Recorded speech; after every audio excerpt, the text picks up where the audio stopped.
Really exciting topic. I lead the Omnichannel business for Google India. I think Google has the unique privilege of being a gateway for Omnichannel commerce, and be it D2C or be it big customers, I think India is Omnichannel and is going to be that way for a long time to come. But AI is completely going to transform retail the way we know it. It has taken 200,000 years,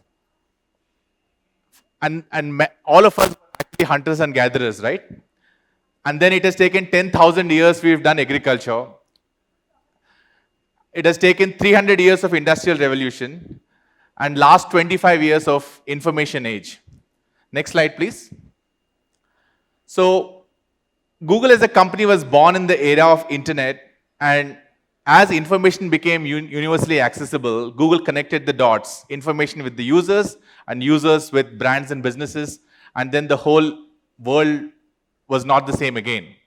Many businesses have actually happened, and we call it the internet era, which quickly moved in 2008 towards what we call it as the mobile era.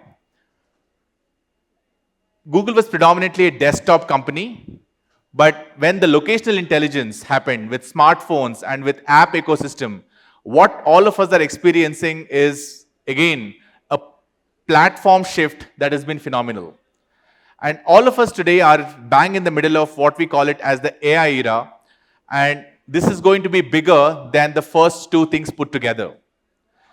And we're going to explore that a lot more detail because we are moving from information era over the last 25 years to technically the intelligence era.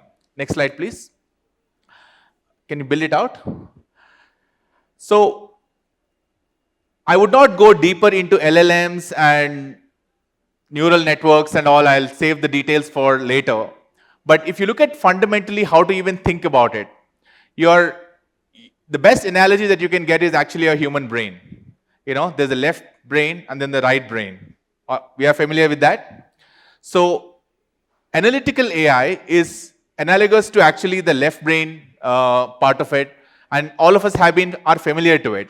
But what has become really, really good at are two things: synthesizing data and predicting data to even much, much better way. All the excitement that we are seeing right now is on the right side of the right brain equivalent, and what we call it as like the generative AI. And what that has become very good at is basically creating content and doing conversations. So the world that we know it is fairly analytical and predictive, and that has become accelerated even better. And the combination of creativity is and helping and a combination of this both analytical and generative AI are the possibilities that is going to transform every industry in every sector and will impact every role no matter which part of the world you're in. Next slide, please. So this video actually tells you the transformative power. It's going to change. Why are we really focused on changing everything? And as Google, the last 5 years, we have invested $170 billion into this technology, right? And this is why. Can you play the video? Go back. Yeah.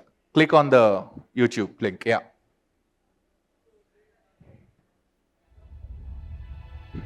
At Google, AI isn't a tomorrow thing. It's a today thing. And sure, we can ask for answers to life's tough questions. But today, we can also ask it to do tough things, like ship that wood more efficiently, use satellites to reduce methane emissions, turn DNA into code to make drought-resistant corn. Oh, cool. It can spot and fill potholes, spot disease earlier, spot asteroids to protect Earth. It can create apps with just words and just hours. Today, Google AI can scan 100,000 lines of code in 2 minutes to spot and fix bugs. It can translate from code to code and is one step closer to speaking 1,000 languages, even whale. Today, AI impacts lives for the better and understands the world the way you do. Our AI spots threats 7 times faster, understands speech sentiment, helps prevent vision loss, predicts weather 10 days out in 2 minutes, translates thousands of pages in seconds, detects lead pipes to keep drinking water clean, eliminates paperwork so care is more human, generates from text, visuals, audio, and video, creates entire worlds from your imagination, creates this thing and that thing, a new thing, the new way. It's cloud.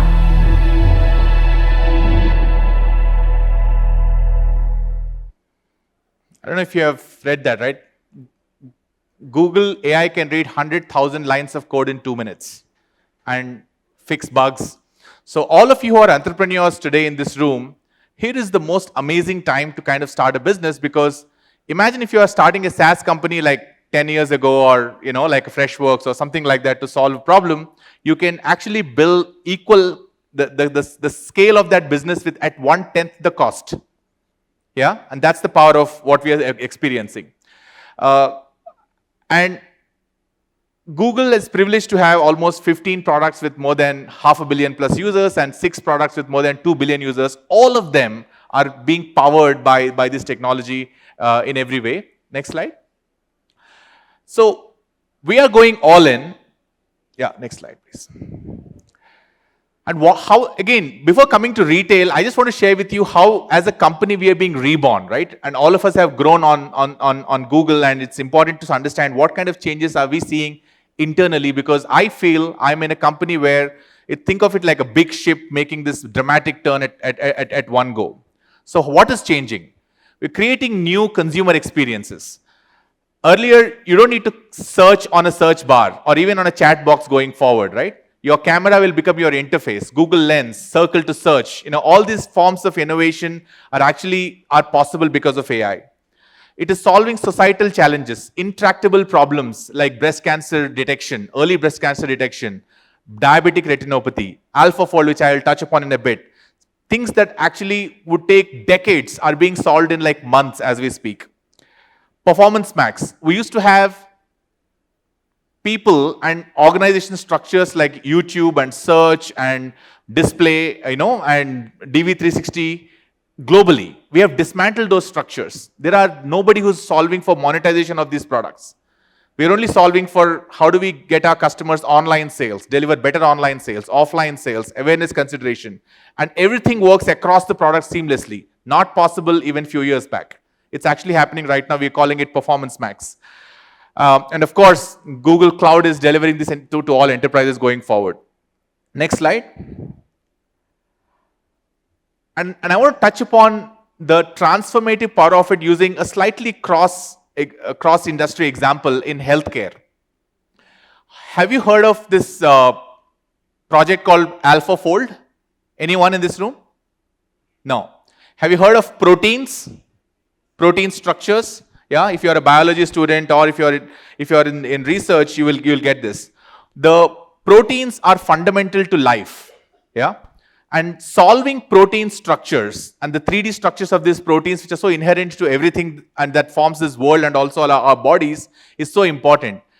And this is supposed to be the most difficult problem that researchers have ever faced, because it takes a PhD student to pick up one protein and focus on it for 7 years in a row to kind of understand its protein structure, which gets used in different applications like vaccines and medicine research and so on and so forth.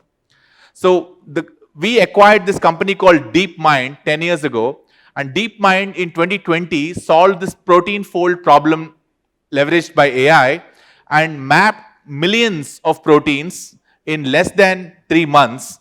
And now it open source 200 million protein structures so that researchers can actually find better medicines, faster vaccines, and even more sustainable materials as we speak. So personalization, ability to predict to the most granular level, has actually built brilliant businesses like Google and Meta. These are trillion-dollar businesses. AI is actually bringing that power of personalization to every industry, and this is the extent, right? If you imagine, this can disrupt 3 to 4 large sectors globally in one go, yeah, in terms of research. Next slide.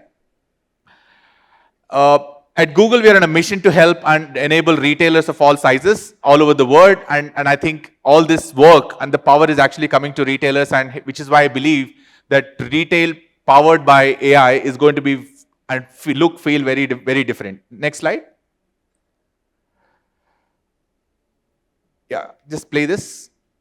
And this is like the art of possibility. We have put together like how things can work in the future. Yeah. Have the audio, please.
Can you guys relate to this?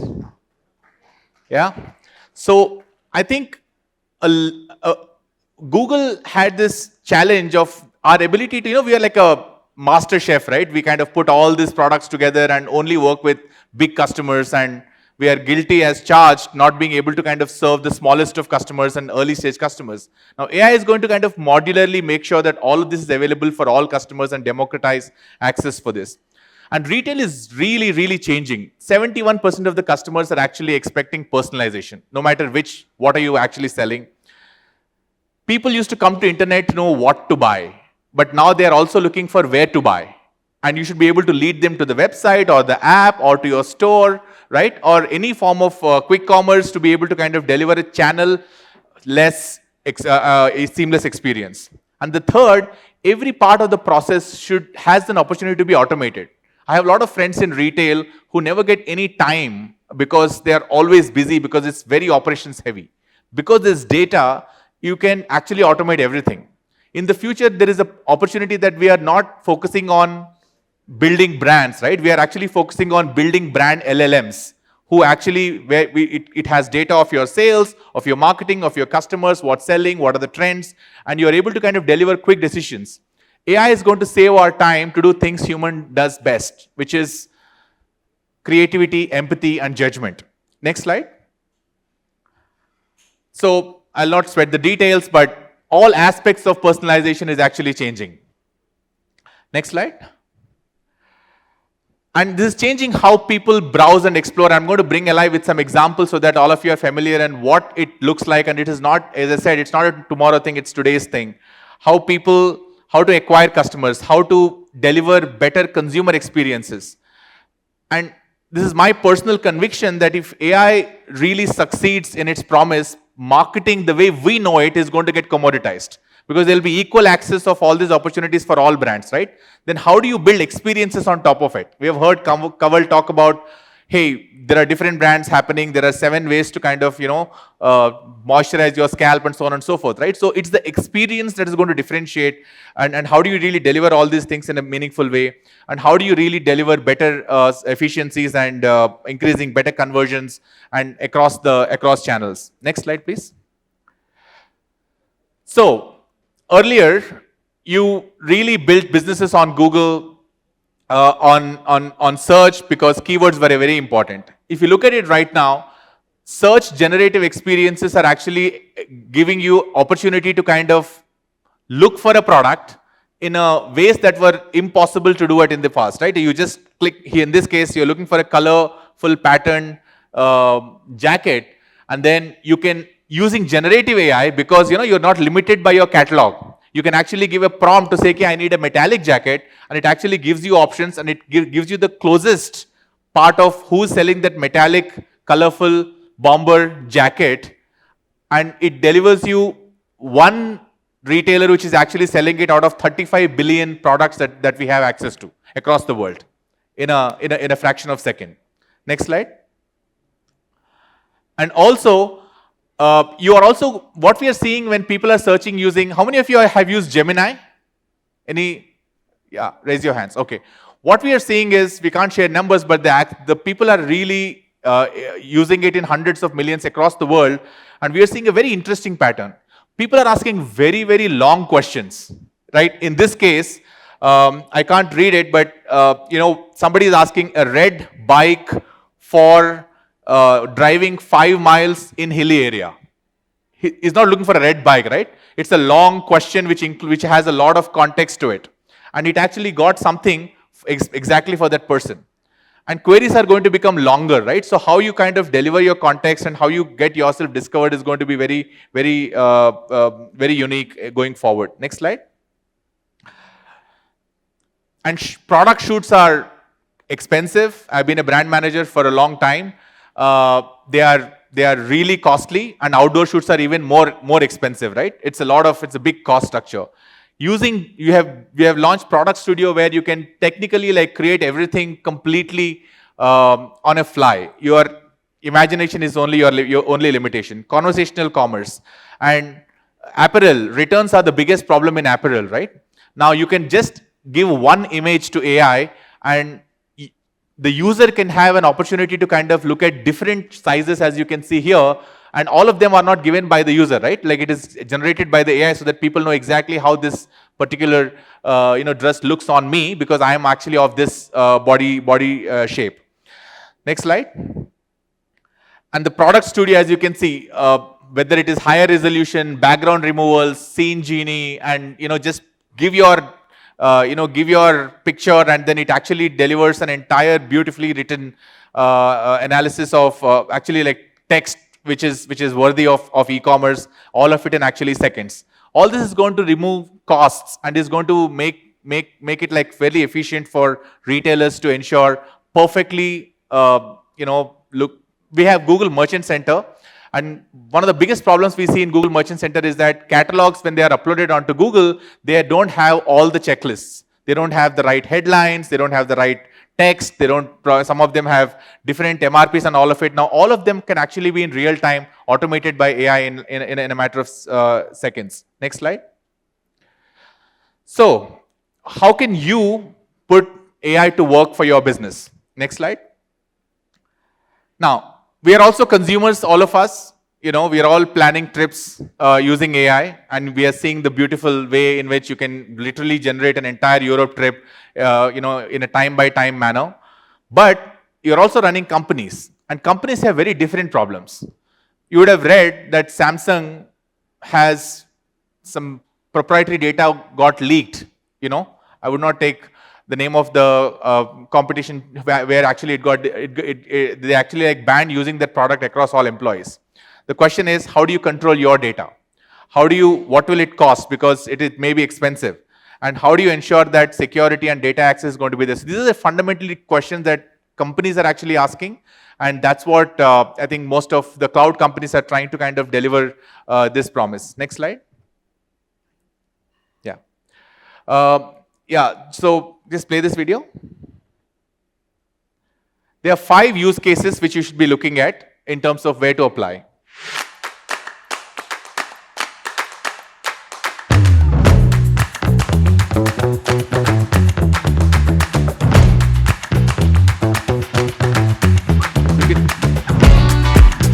Personalization.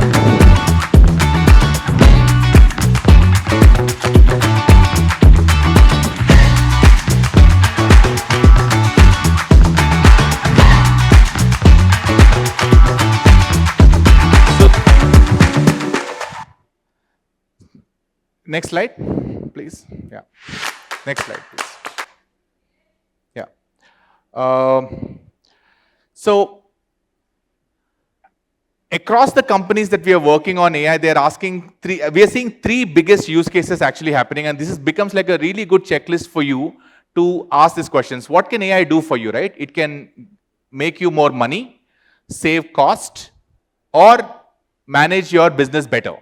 Every AI use case falls into these three broad vectors. If you can see what people are looking at, how can it increase employee productivity? I think that's a very big question everybody is asking. The second question is like, how do you modernize your customer service?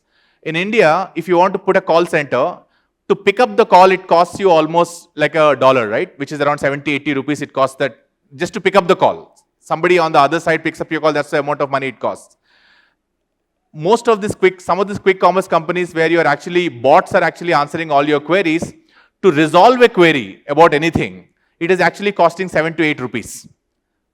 Not picking up the call, but actually resolving the entire call. So support modernization is a big use case. And lastly, streamlining and automating business process, and we'll see a few examples before we wrap up. Next slide, please. Next slide.